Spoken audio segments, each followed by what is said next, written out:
Tayo po lahat ay tumayo, buksan po natin ang ating mga Biblia. Salamat po sa pagtitiwala ng ating pastor. You do please pray for our pastor. Sila ay gamitin ng Panginoon mightily sa Israel and then going to Dubai. At meron pa siyang planong pumunta sa Cyprus. Wow, what a busy schedule ng ating pastor. Please pray for him. Buksan po natin ang ating mga Bible, Genesis chapter 37.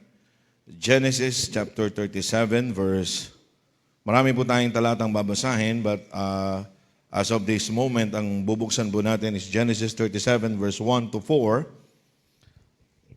Napakagandang kasaysayan sa Bible na marami po tayong mapupulot na aral at gininto ang mga prinsipyo na pwede natin gamitin bilang mga mananampalataya. In verse 1 to verse 4, basahin natin sabay-sabay. Ready, read. And Jacob dwelt in the land wherein his father was a stranger, in the land of Canaan.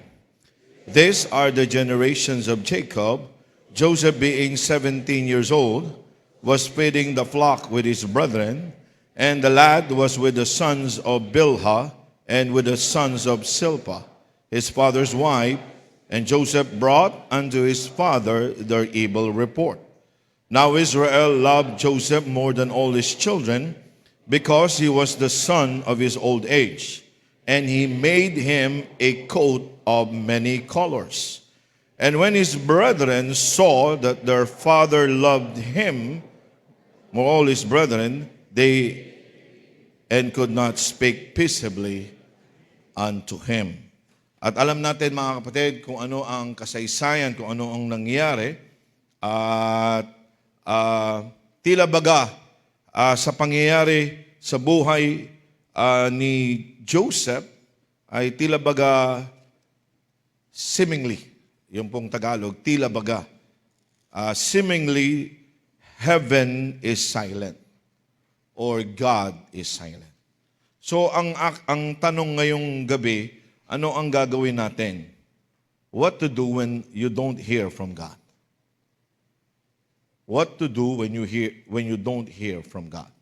Anong gagawin mo kapag ang langit ay tila baga silensyo?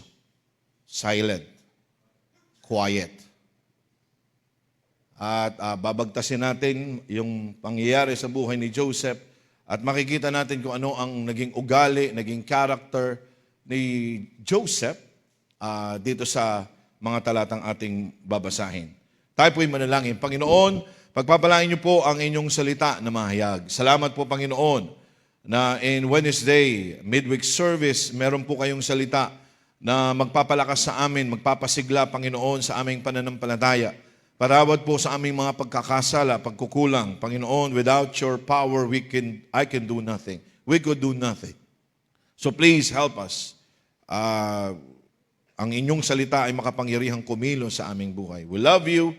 We praise you, O God. In Jesus' name we pray. Amen. You may be seated.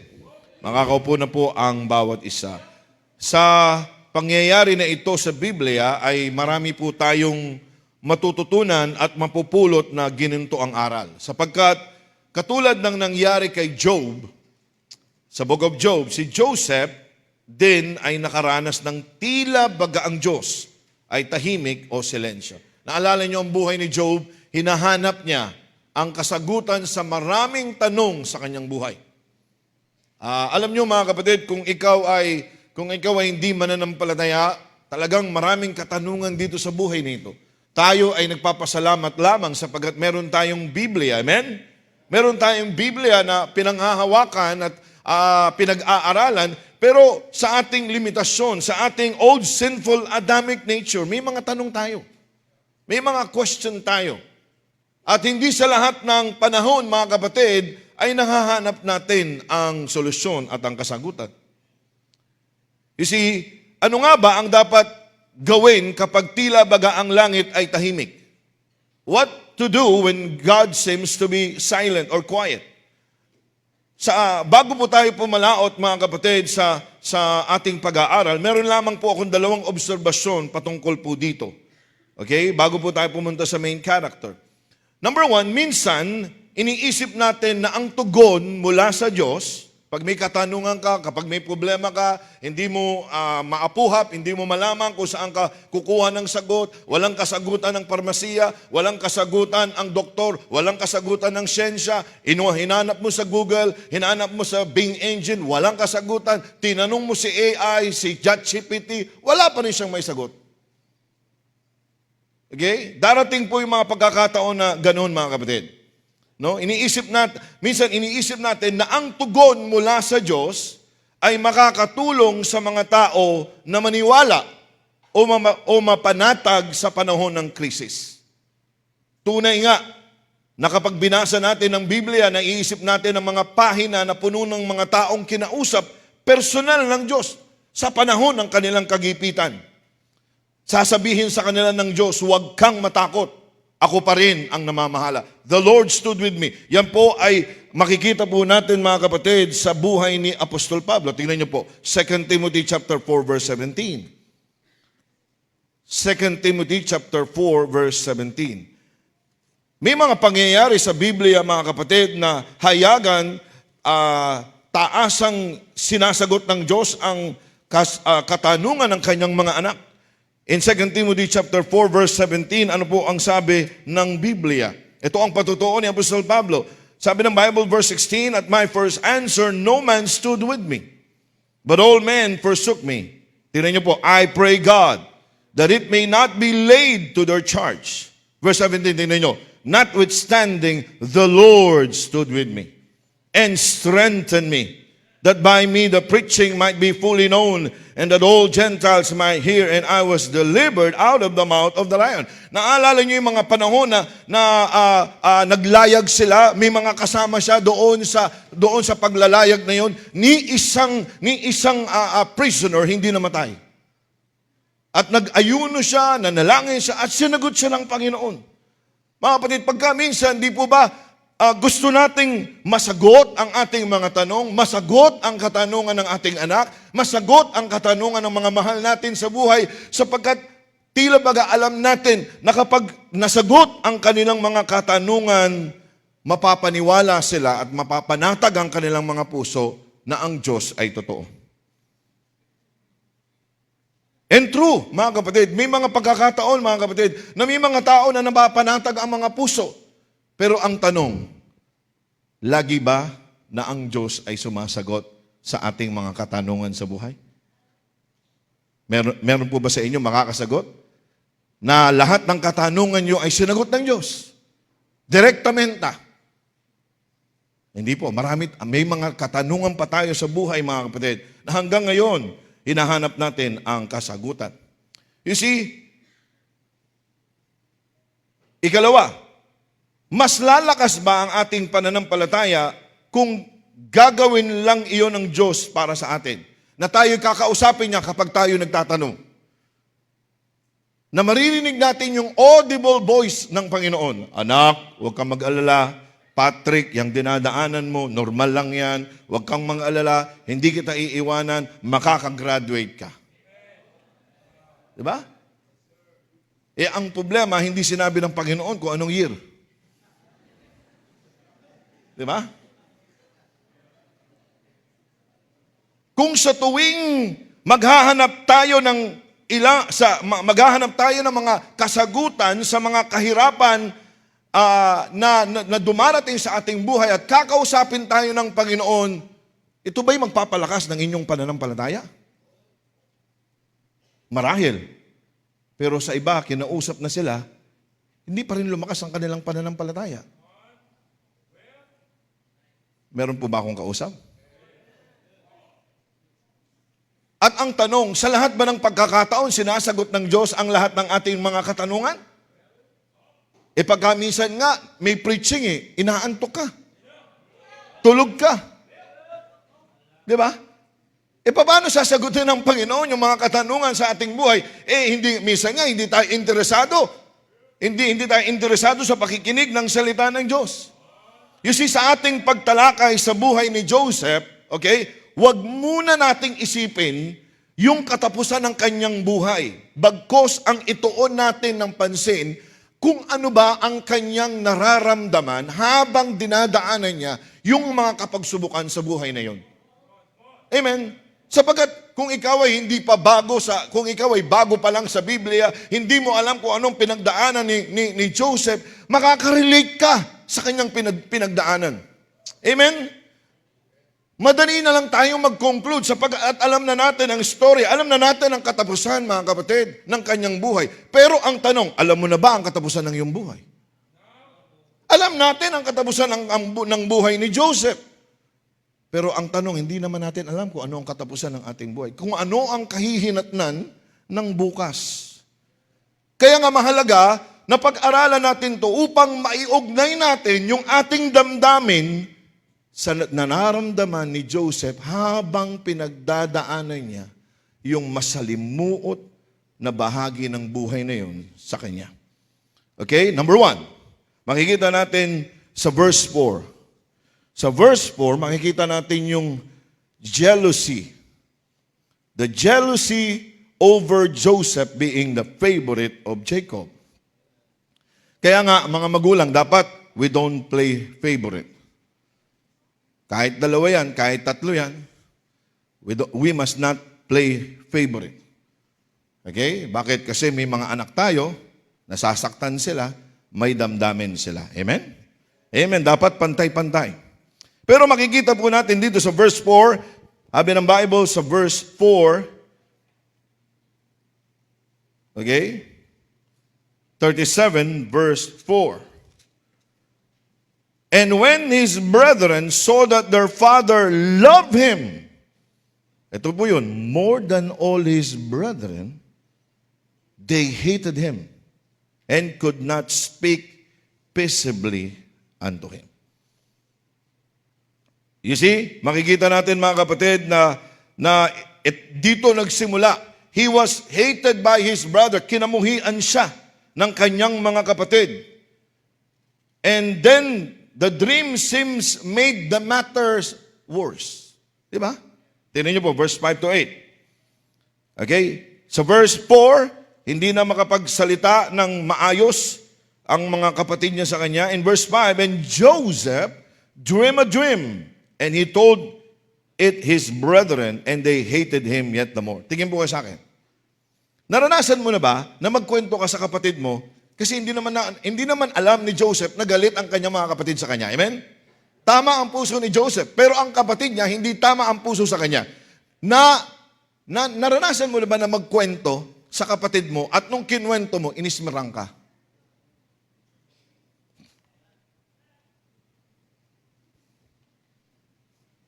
Ano ngayon? Ang hirap nun, di ba? Sino sa inyo nakaka-relate na? Sino sa inyo may kapatid? Naranasan nyo ba yun? Amen? Naranasan nyo ba yun na ismirang ka? Na para bang sana na lang hindi ako na naginip. At hindi ko na lang sinabi sa kanila. Alam nyo, excited si Joseph at sinabi niya sa kanyang pamilya, sa kanyang kapatid, yung kanyang dream. Now he dreams that his whole family would bow down to him. Ang sabi ng Bible, they hated him yet the more. Then the opportunity came when Joseph was sent to check on them near Shechem. Tingnan niyo po. Genesis chapter 37. Are you following me? Okay, verse 12. In verse 11, and his brethren envied him, but his father observed the same. Kasi sinabi niya pati yung ang moon and stars ay will make obeisance. Ibig sabihin, luluhod ang mga tala. Bihira, no? Grabe. No, pag sinabi mong sa pamilya na luluhod ang mga tala, luluhod lahat kayo. Para bang ang tingin sa iyo, ang yabang mo. Diba? Yan ang tingin ng kapatid, pero ni Joseph sa kanya, pero yung tatay, inobserbahan kung ano yung, sabi ng Bible, tingnan niyo po. Verse 11, and his brethren envied him, but his father observed the saying. Kasi minsan sa buhay ni Jacob, nangyari din sa kanya yun. Amen?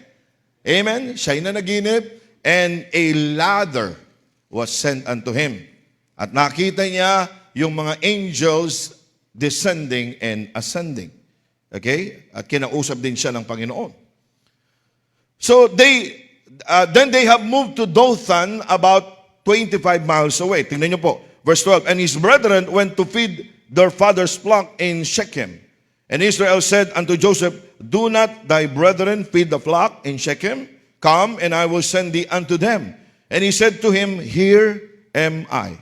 And he said unto him, Go and pray thee, see whether it be well with thy brethren, and well with thy flocks, and bring me word again. So he went him out of the vale of Hebron and came to Shechem. And a certain man found him, and behold, he was wandering in the field, and the man asked him, saying, What seekest thou? And he said, I seek my brethren. Tell me, I pray thee, where they feed their flocks. And the man said, They are departed hence, for I heard they say, Let us go to Dothan. And Joseph went after his brethren and found them in Dothan. Imagine niyo mga kapatid, he went an extra mile. At alam niyo yung sinabi ng Bible dito na Joseph brought unto his father their evil report. Hindi po ito mga kapatid pabida. Hindi ho nagbibida-bida itong si Joseph. Inutusan siya at masunurin si Joseph. Amen? Amen? At pagka minsan mga kapatid, sa ating pagsunod, minsan ang mga tao, para bang sinasabi na, masyado kang masunurin. Pati tuloy yung mga mali naming mga ginagawa na i-report kay tatay. Naranasan niyo na yan? At minsan ikukompratan ka ng kapatid mo. Bakit mo sinabi kay tatay yung ano? Ha? Di ba may ginawa ka din? Hindi ko sinumbong, ha? Pero hindi nila magawa kay Joseph sapagkat si Joseph ay maayos. Okay? Okay? In verse 18 to 25, tignan niyo po mga kapatid. Mag-ingat po tayo sa inggit. At mag-ingat din po tayo mga kapatid sa na naiinggit tayo sa kabutihan ng iba. Tignan niyo ang ginawa nila. They plotted to kill him. Okay, by the way, ang buhay ni Joseph ay magandang halimbawa katulad ng buhay ng ating Panginoong Hesus. May ahalin tulad ang buhay ni Joseph sa buhay ng ating Panginoong Hesus, kung ano yung nangyari sa kanya. Tingnan niyo po, verse 18 to 25. Okay, gumagawa siya ng tama, sinusunod niya lang ang kanyang mga magulang, nag-extra mile siya, pinuntahan niya sapagkat gusto niya na makita ang kalalagayan ng kanyang kapatid.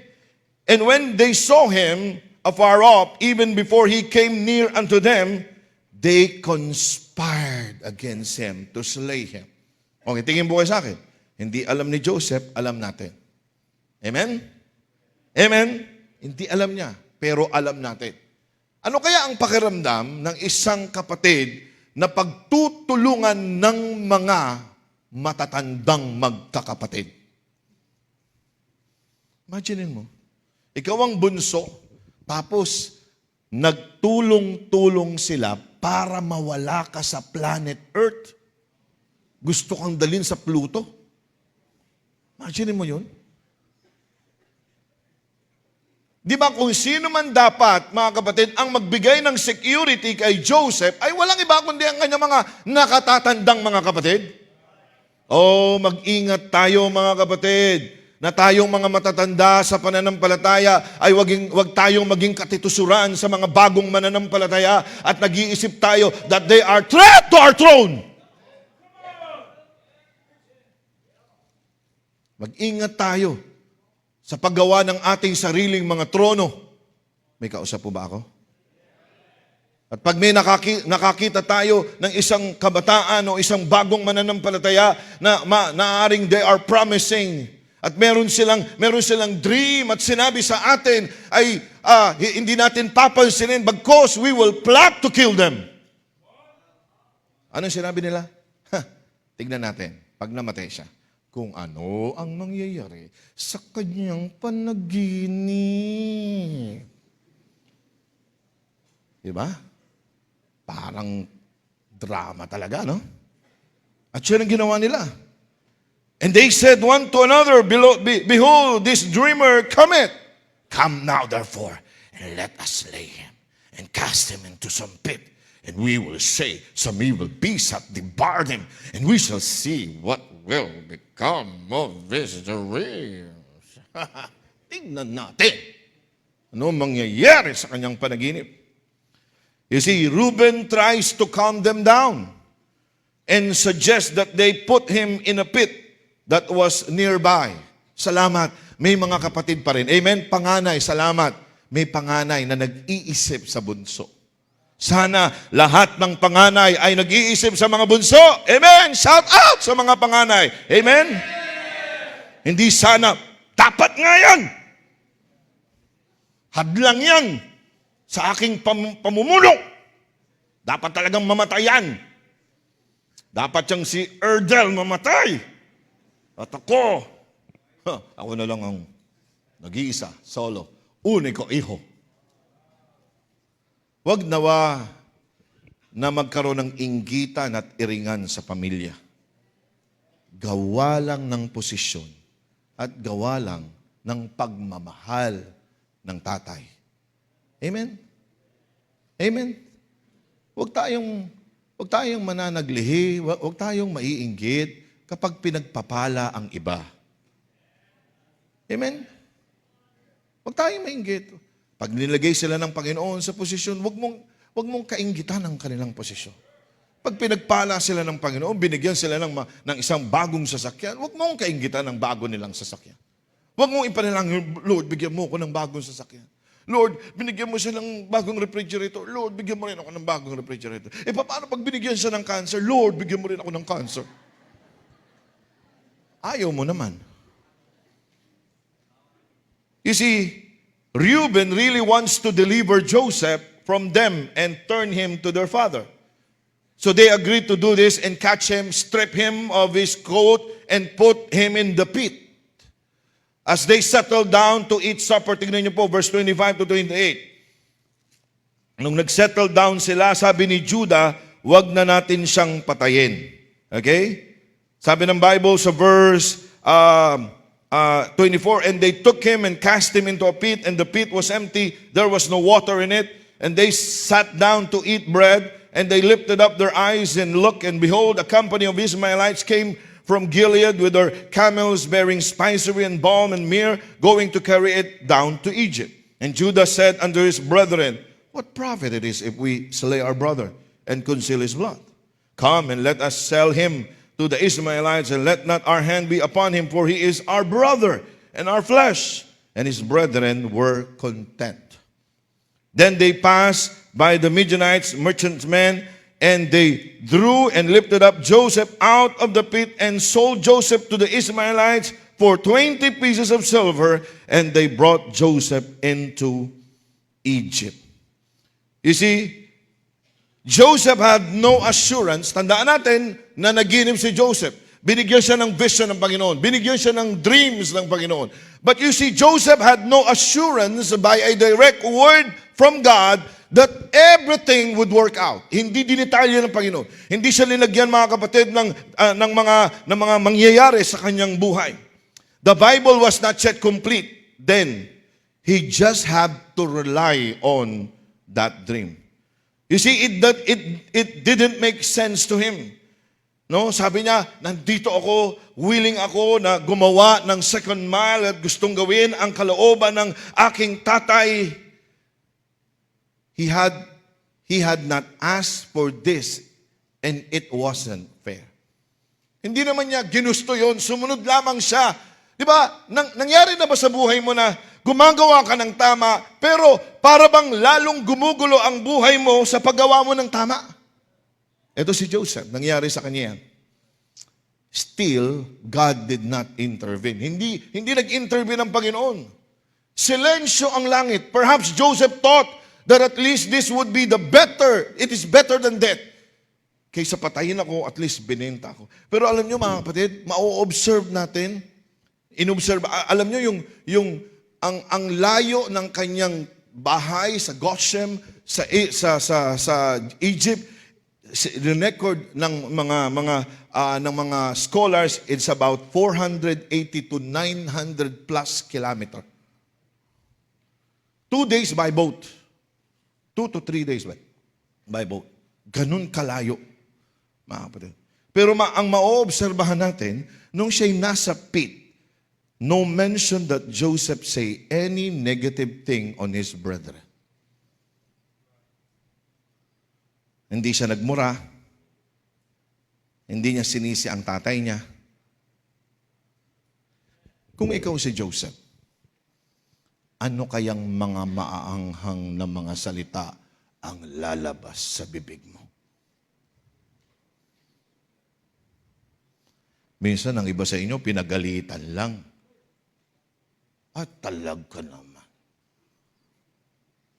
May kausap po ba ako?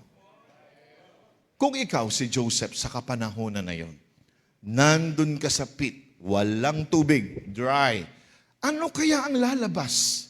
Ano kaya ang mamumutawing mga maanghang na salita sa labi mo? Minsan sa bahay, gamit lang pinag-aawayan ng mga magkakapatid. May kausap po ba ako? Toothbrush lang. Toothpaste lang. Sa bagay, mag-asawa, nag-aaway din. May kausap po ba ako? Sana nawa, ugaliin natin yung ugali ni Joseph. Imagine mo, ipagbenta ka ng mga kapatid mo. Mga kapatid, si Joseph ay mabilis tumakbo. Maliksi siya. 17 years old pa lang. Itong anak ko nga si JL, pag hinabol ko, hinagad ko, ang bilis. Hindi ko maabutan. 51 years old na ako. Ilang taon pa lang yan. Kayang tumakbo ni Joseph. Pero hindi siya tumakbo. Amen? Hindi rin siya nagpipiglas. Hindi siya nakipagsuntukan. Kung ikaw kaya ay ibebenta, ano gagawin mo sa mga kapatid mo? 3, kung ikaw kaya ibebenta na ate Chang Rapin mo, na ate Talia mo, ano gagawin mo? Ano ang pakiramdam mo? Diba? Pero imagine niyo yung ugali ni Joseph. Wow! One of a kind. Hindi tumakbo, hindi nagpipiglas. He really showed to us yung Christ-like attitude. Pwede pala na 17 years old magkaroon ng Christ-like attitude? Yes! It's in the Bible. Amen? And that's why, mga kapatid, napakahalaga ng training. Train up a child in the way he should go. And when he is old, he will not depart from it. It's not a chance, it's a choice, mga kapatid. To do good is a choice. To be good is a choice. To be like God is a choice. Hindi siya nag-retaliate. Hindi siya nagsabi, makalabas lang talaga ako dito sa pit na ito. Tignan natin kung anong mangyayari sa inyo. Mata nyo lang ang walang latay. Alam nyo mga kapatid, lalabas ang ugali natin kapag pinagtutulungan tayo. Lalabas ang ugali natin pag pinagtutulungan tayo. Lalabas din ang ugali natin kapag ang ugali ng iba lumabas. Magiging katulad kaya tayo ni Joseph. Sana pag-pray natin, no? Maging katulad tayo. Hindi si Joseph Belidon. Yung Joseph sa Bible. Amen? In Genesis 39 to 40, in Genesis 38, ito'y kwento na po ni Judah. Okay? At magtutuloy-tuloy siya ang buhay ni Joseph sa 39 to 40. At dito, mga kapatid, binili ni Potiphar si Joseph. Okay? Alam po natin yan. Itong si Potiphar, ito po'y isa sa mga right hand ng paraon, mismong paraon. Okay? Para bang, ito na, no? It seems that everything begins to brighten. At siya ay na-promote to the manager of the master's household in verse 6. Tingnan niyo po. And Joseph came in unto them in the morning and, verse 39, verse 5. Verse 6, sabi ng Bible, and he left all that he had in Joseph's hand, and he knew not aught he had, save the bread which he did eat. And Joseph was a goodly person and well favored. Para bang, ito na yan. Ito na yung pagkakataon. Para bang makikita mo na he will live happily ever after. Kasi siya na ang namiminuno. Right? Right? Wrong. Tandaan po natin mga kapatid, Joseph worked every day. 5 to 10 years before his promotion. You see, promotion is not easy. It belongs to God. But promotion can be worked out. Kailangan i-work out natin siya mga kapatid. Amen? Amen? Hindi yan dapat i-hand over lang. Hindi lang dapat ibigay lang. Kailangan mong pagpaguran. Kabataan, dapat ang promotion, kailangan mong pagpaguran. Galing yan sa Diyos. And how sweet that promotion kapag pinagpagalan mo at hindi lang ibinigay sa'yo. Nabubuhay ngayon tayo mga kapatid sa mga kabataang kalabit penge. Mahilig sa mapenging gadget. Mapenging pera. Favorite subject, mape. Pero kapag sila naman ay inuutusan, nagiging paniki. Ba't ako? Ba't ako si kuya? Ba't ako si ate? Nakakalungkot mga kapatid. Akala natin yung promotion ay madali. No, hindi po siya madali. And in verse 7, 10, and 12, makikita po natin, Joseph meets Mrs. Potiphar. She seduces Joseph. Again, Joseph does the right thing and gets himself into more trouble. Grabe, no? Gagawa ka ng mabuti. Hindi naman kasi, mga kapatid, minsan nagsasabi sila na, may mga nagsasabi na dapat kasi umiwas si Joseph. Hindi po. Trabaho niya po yun, mga kapatid. Hindi siya pwedeng makaiwas. Trabaho niya yun. He has to be there sapagkat namamahala siya sa lahat ng mga bagay. Ang matindi, mga kapatid, yung pagsiseduce ni Potiphar's wife. Pero ginawa niya pa rin ang tama, mga kapatid.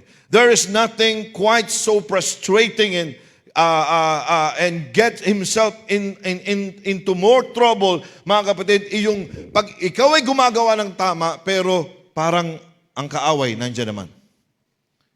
You see? And it's also very discouraging to have those things happen that are beyond, out of control, that would add to our misery. You see, Joseph was falsely accused and he was sent in prison. Verse 20, tingnan niyo po. Wow. Wala siyang ginawang mali, pero siya ay dinala. And Joseph's master took him and put him into the prison, a place where the king's prisoner were bound. And he was there in the prison. Okay, tingin kayo sa akin. Kung ikaw ang asawa ni Potiphar at may ginawang masama sa asawa mo, ano ang gagawin mo? Abay, bago tumakulong, bubugbugin ko muna. Pero hindi ginawa ni Potiphar sapagkat alam niya si Joseph malinis. And yet, mga kapatid, in this scenario, we could learn that even when we do right, seemingly bad things happen. That is not out that is not of our control. Mga kabataan, pag may paggagawa ka ng mabuti at may mga bagay na out of control sa iyong buhay, manatili ka pa rin gumawa ng mabuti. Mga nanay, minsan gagawa ka ng mabuti, may darating na mga problema. Dahil ba sa pagdating ng problema, ititigil mo na ang paggawa ng mabuti? May kausap po ba ako? The lesson is just do good, even when it seems the world is falling apart. Amen? Hindi nakarinig si Potiphar at Mrs. Potiphar ng masamang salita o kaya'y pagtatanggol man lang sa kanyang sarili si Joseph. Alam niyo mga kapatid, kung uso na noon ng Facebook, wala kang makikitang komento si Joseph. Amen? He will not vindicate himself sa Facebook, sa Messenger. Mga kapatid, pag may mga taong umaatake sa atin, huwag natin dalhin sa social media. May kausap po ba ako? Huwag mong patulan. Minsan, pag may mga maliliit na mga bagay, lumalaki kasi pinapatulan natin. Ito ang tindi na ito, mga kapatid. Dinala mismo siya sa prison, pero hindi siya nagreklamo. Silent doesn't mean you are guilty. Not all na pagiging silent ay ito, nangyari kay Joseph. Hindi niya binindicate ang kanyang sarili. Hindi niya ipinaglaban ang kanyang sarili. Di ba minsan na yun ang gagawin natin? Paglaban mo sarili mo! Kung may katawiran! Paglaban mo. Kaya nga merong Court of Appeal. May, ano yung susunod? Merong Supreme Court. Kasi hanggang may pera, ipaglalaban. Mga kapatid, tandaan po natin, ang Diyos ay buhay. Amen? We do know that He was there more than 2 years. Genesis 41 verse 1. Tingnan niyo po. And it came to pass at the end of 2 full years that Pharaoh dreamed.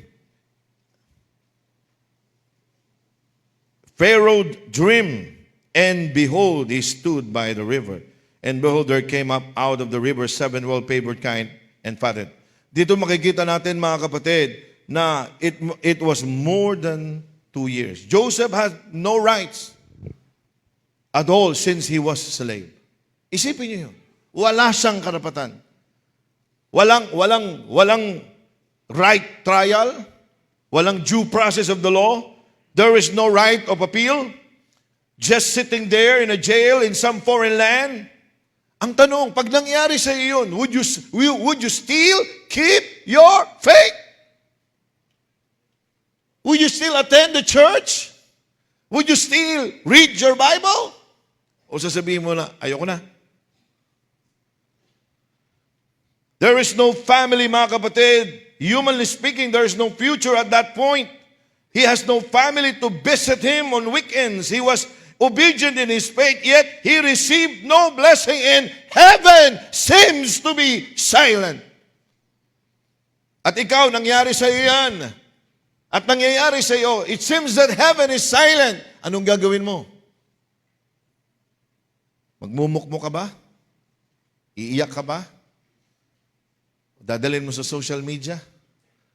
O ipapatulpo mo?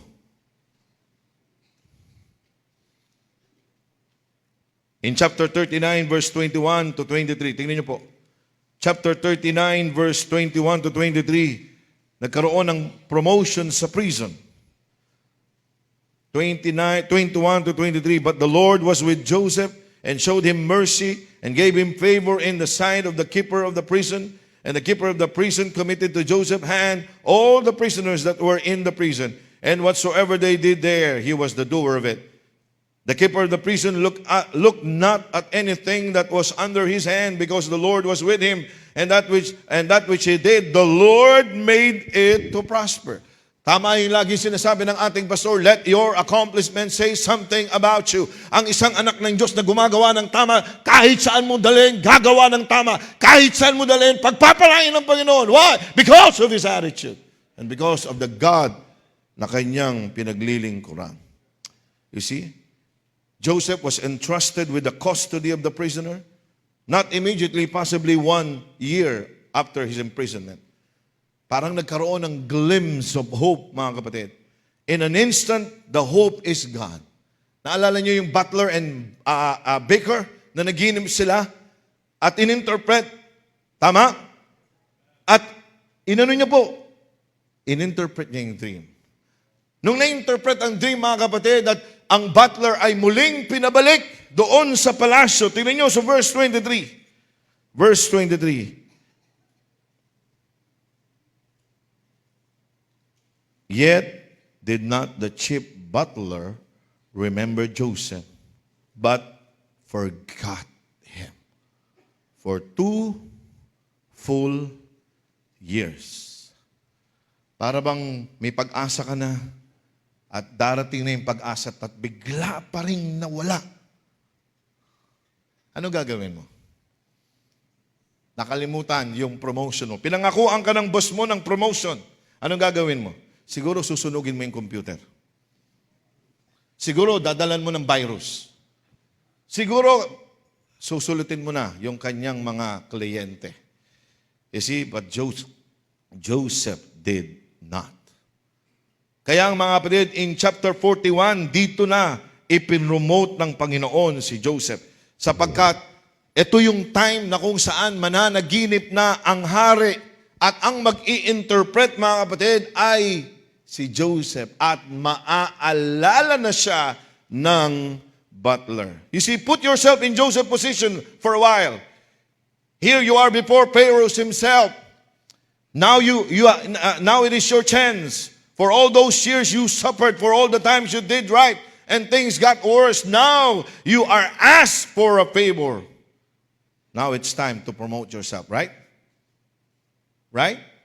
Pwede mo nang i-vindicate ang sarili mo. Pwede mo nang sabihin sa kanila, ito po ang aking lahi, yung aking mga kapatid, ibinenta ako. Pwede mo nang ikwento lahat, mga kapatid. In chapter 41, verse 16, tingnan niyo po.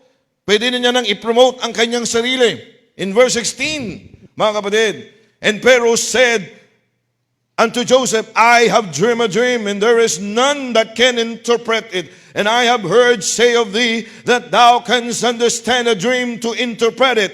In verse 16, and Joseph answered Pharaoh, saying, it is not in me. God shall give Pharaoh an answer of peace. And God did. Amen? But the question, listen, is God not silent sa nangyayari kay Joseph? Bakit kaya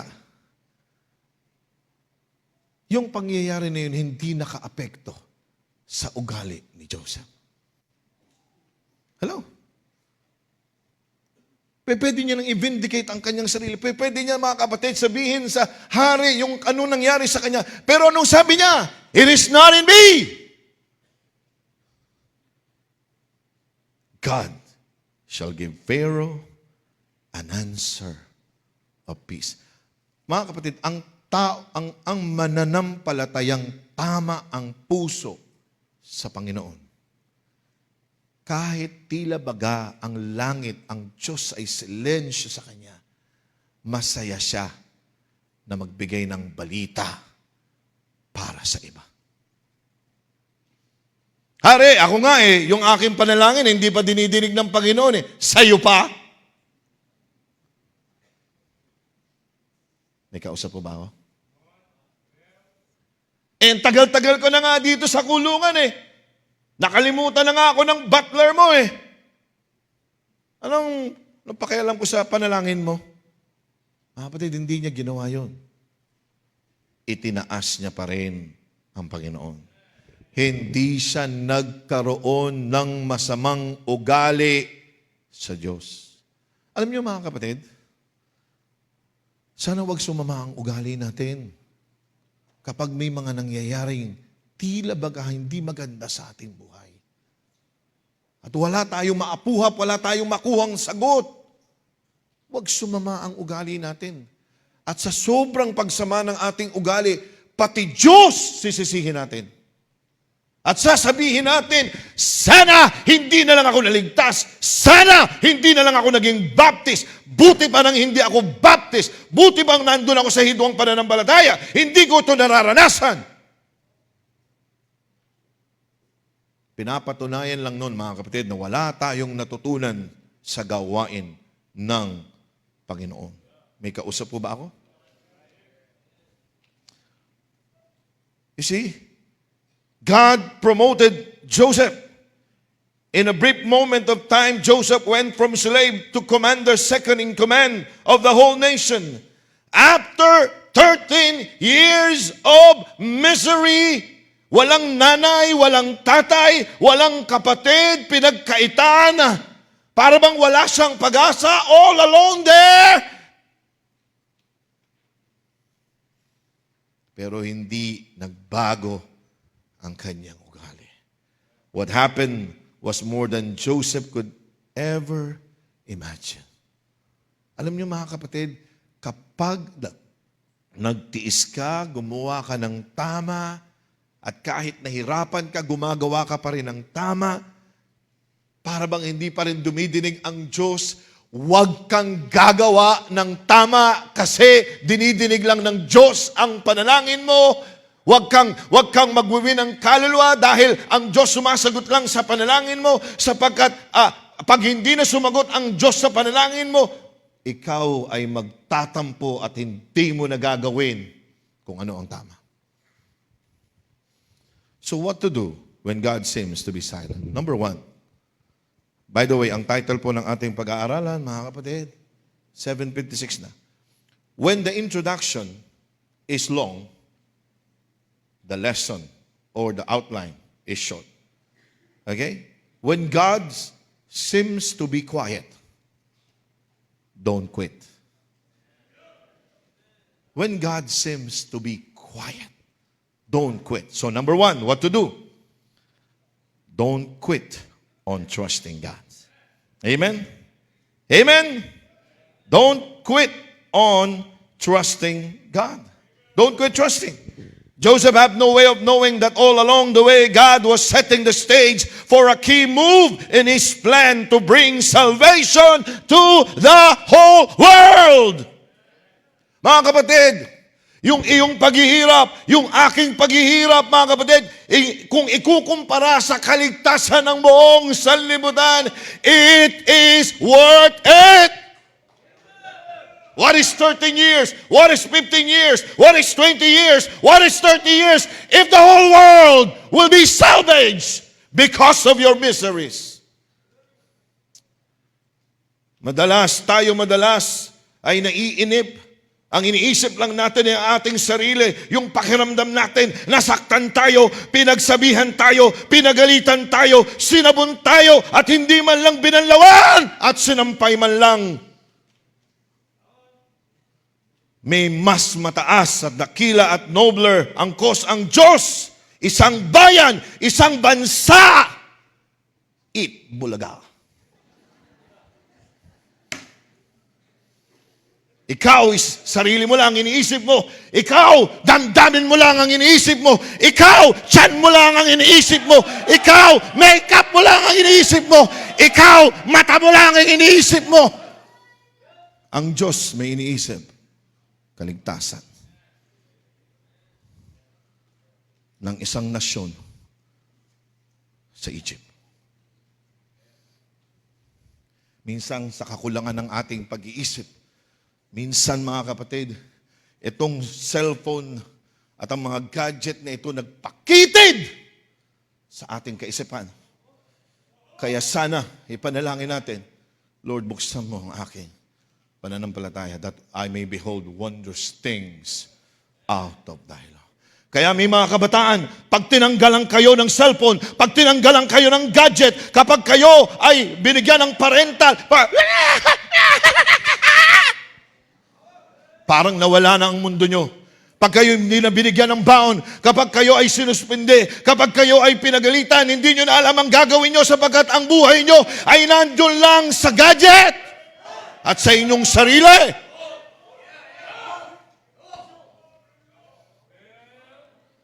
Magkukwit ka na. Iiwanan mo na ang Christianity. Iiwanan mo na ang pananalangin. Iiwanan mo na ang mga magagandang mga bagay na itinuro sa'yo sa Sunday school. Dahil lang sa damdamin mo. Dahil lang merong nagkaroon ka ng crush.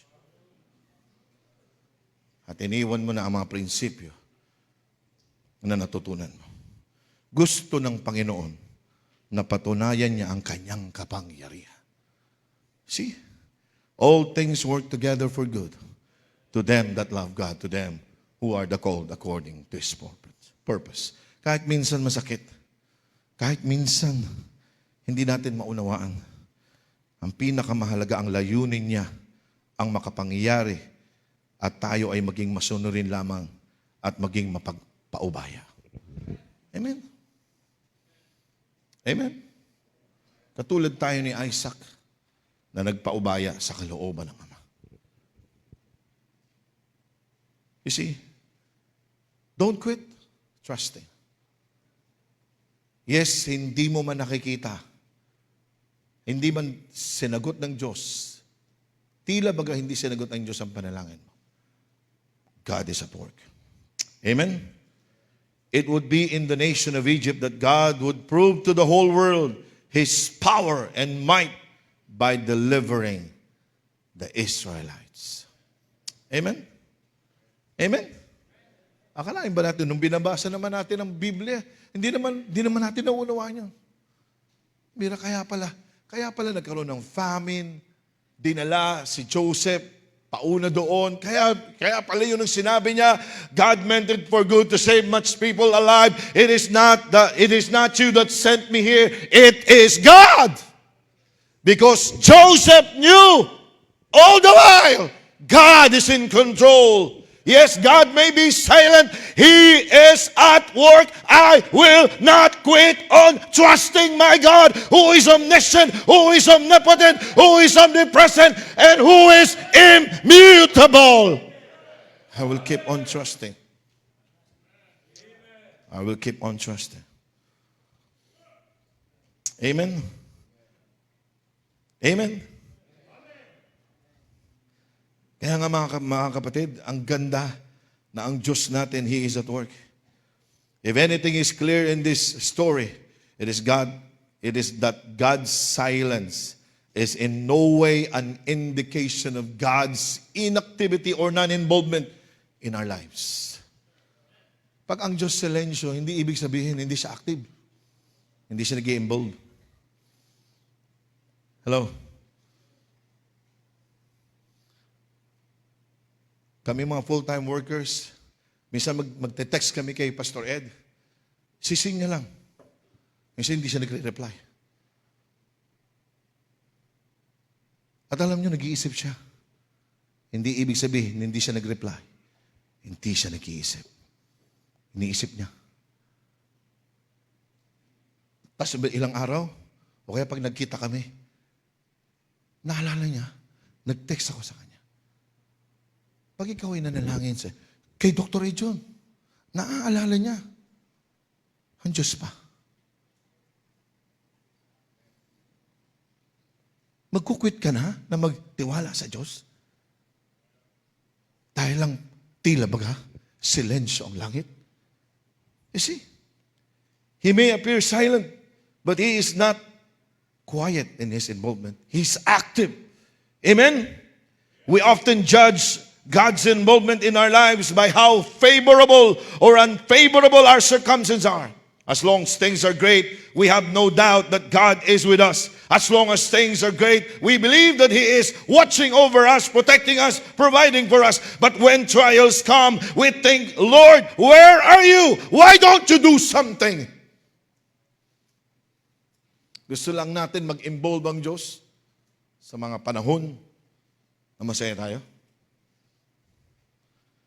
Huwag nating husgahan ng Diyos na sapagkat tila baga pananahimik niya. May gagawin siya, aktibo siya. God's involvement cannot be judged by our appraisal of the circumstances. Sa Tagalog, ang pakikilahok ng Diyos ay hindi maaaring hatulan batay sa ating pagsusuri sa mga pangyayari. Kasi ang galing mo na, no? Ang galing ko na, no? Ang galing mo nang manuri. Ang galing mo nang mag-analyze. Naranasan mo na ito. Alam mo na ang gagawin mo dito. Wala na itong pag-asa. Hopeless case na ito. We still believe in miracles, mga kapatid. Hindi sa pagkukumpute mo, hindi sa pag-aanalisa mo, hindi sa kagalingan mo, mga kapatid. Doon lang mag-i-involve ang Diyos. No! In the hopeless case, God is there. Kaya nga may Bible College. Kaya nga may academy. Amen? May kausap po ba? Walang hopeless case na bata. Walang hopeless case na mga magulang. Walang hopeless case na Kristiyano. Hello? Lahat, God is working on them. We still believe in miracles. Number 2, ano yung number 1? Don't quit trusting. Number 2, don't quit toiling. Huwag kang mag-quit sa pagsisilbi, paglilingkod. God's involvement in our lives is measured by 2 things. Dalawang bagay, mga kapatid, mami-measure mo ang involvement ng Diyos sa iyong buhay. Number 1, the development of His character in our lives. Nadidevelop ba ang character ng Diyos sa ating buhay? Yan ang involvement, yan ang pinakamagandang involvement, mga kapatid, na didevelop ang character ng Diyos sa iyong buhay. Mawawala yung kayabangan mo, mawawala yung pagiging abusado mo, mawawala ang pagiging inggitera mo, mawawala yung mga bagay na hindi tama, aalisin ng Panginoon ng mga dross sa ating buhay para lumabas ang kinang. At para tayo magamit ng Panginoon. The development of His character in our lives and the fulfillment of His plan. Yan ang sukatan, mga kapatid, ng involvement ng Diyos sa ating buhay kapag nangyari ang plano niya sa ating buhay. For Joseph, it was through each trial that God was working His plan. Amen? Amen? Sa trial ni Joseph, doon nag-work ang Diyos. God will use problems and trials in our lives to work His plan. What are we going to do? Keep toiling while God is at work in our lives. Huwag kang titigil. Kabataan, may mga kahinaan ka pa, may mga kapalpakan ka pa. Katulad din namin, marami kaming kapalpakan. Sino dito walang kapalpakan? Sino dito na master niya na talaga? He's the master of the universe. Na master niya ang kanyang old sinful Adamic nature. Hindi na siya nagkakasala. Sino po dito? Pag nagtaas ka ng kamay, ipako ka sa krus. Susunod ka na sa tagapagligtas. Kapatid, we're working. God is still working on us. Amen? Amen? Kaya pag may nagkaroon ng problema, huwag kang titigil. Nagkamali ka, huwag kang titigil. Huwag kang titigil sa pagbabasa ng Bible. Huwag kang titigil sa pagbuwi ng kaluluwa. Nagkamali ka, nagkasala ka, hindi ibig sabihin, katapusan na yan. Ikaw ay bumangon, for a just man falleth 7 times, he rises up again. Huwag kang tumigil sa pagtuturo ng mga bata. Huwag kang tumigil sa pananalangin. Huwag kang tumigil sa paggawa ng tama. Hindi porket gumagawa ka ng tama, hindi ka magkakamali. There is no just man in this world, mga kapatid. Hindi nagkamali. Pero hindi sila tumigil. Ang pagkakaiba sa iba, yung iba nagkamali lang, tumigil na. Hindi natin mapapatunayan sa iba na tama tayo sa pamamagitan ng pagtigil. Magpatuloy ka. Amen? Isang kapatiran sa Dasma na naghintay ng matagal bago makita ang pagkilos ng Diyos sa kanyang asawa. Ayon sa kanyang testimony, 30 years. Nagsimula po ako sa Dasma 21 years ago. Ito yung testimony niya. Bunga pa ito ni Tatay Hernandez sa Panginoon. Binibisita niya po mga kapatid doon sa Dasmariñas. Pero walang ganong bunga. Ngunit ngayon, nasa 80 na silang dalawa at magkasamang naglilingkod sa Panginoon. 30 years. Hinintay ng asawa. Mga kapatid, ang lesson, huwag kang tumigil. Amen. Salamat dito sa kongregasyon natin. May problema kayo sa anak nyo. May problema kayo sa asawa nyo. May problema kayo sa bahay. Hindi nyo pa fully paid ang inyong mga rinerentahan. Pero nagpapatuloy kayo kahit may problema. Huwag kayong titigil gawa ng problema. Huwag sana nawa ang problema ang magpatigil sa atin at yung pagka it seems that God is silent at titigil tayo. No! You keep on praying. You keep on working. You keep on your bus route. You keep on your jeepney route. You keep on your tricycle route. You keep, mga kapatid, teaching people. At hayaan nyo ang inyong tahanan magamit ng Panginoon sa Bible Study Center and extension classes and let God work in your character.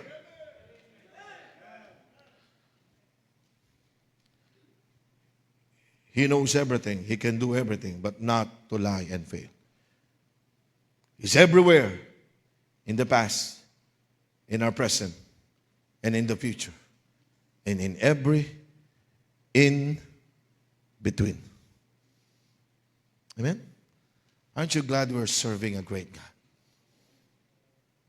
In between. No?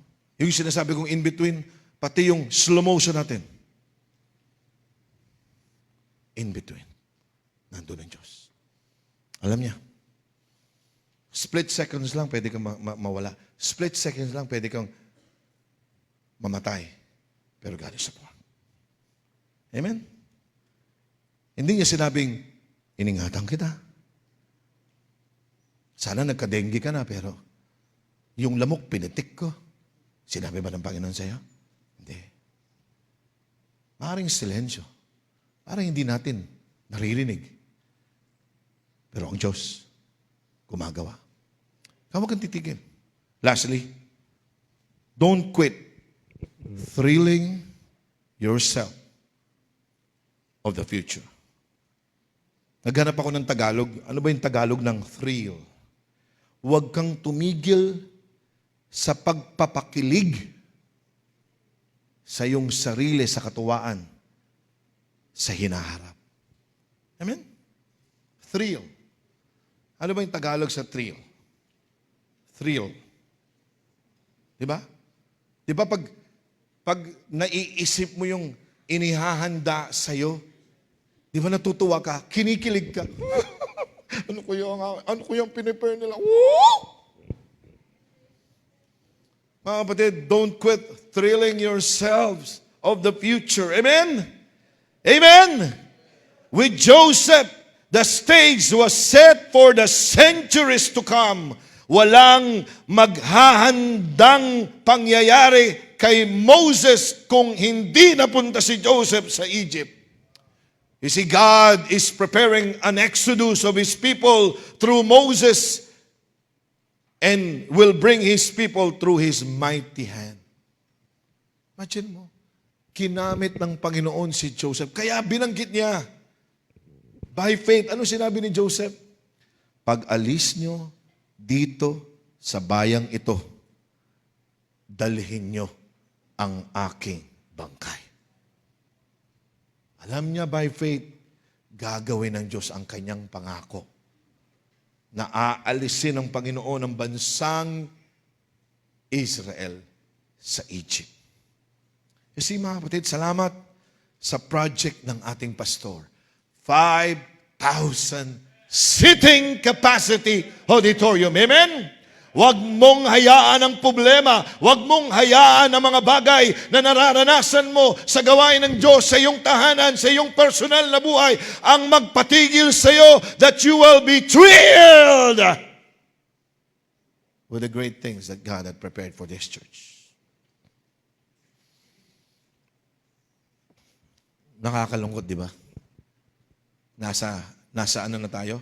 Nasa bagong auditorium na tayo. 5,000 sitting capacity auditorium with 3 balconies. Nasa sanlibutan ka na. Hindi ka na miyembro sa choir. Hindi ka na usher. Kasi napagod ka. Natalo ka. Mga kapatid, walang anak ng Diyos na tumigil at naging masaya siya sa kanyang buhay Kristyanismo. Sabi ng ating pastor, quitting is not the answer. Staying is. Amen? Quitting is not the answer. Stay. Sabi niya, kapag you're confronted of quitting, ang isipin mo, I will stay. I will stay trusting the Lord. I will not quit. I will stay on toiling for God. And I will stay being excited, being thrilled with the future na gagawin niya para sa akin.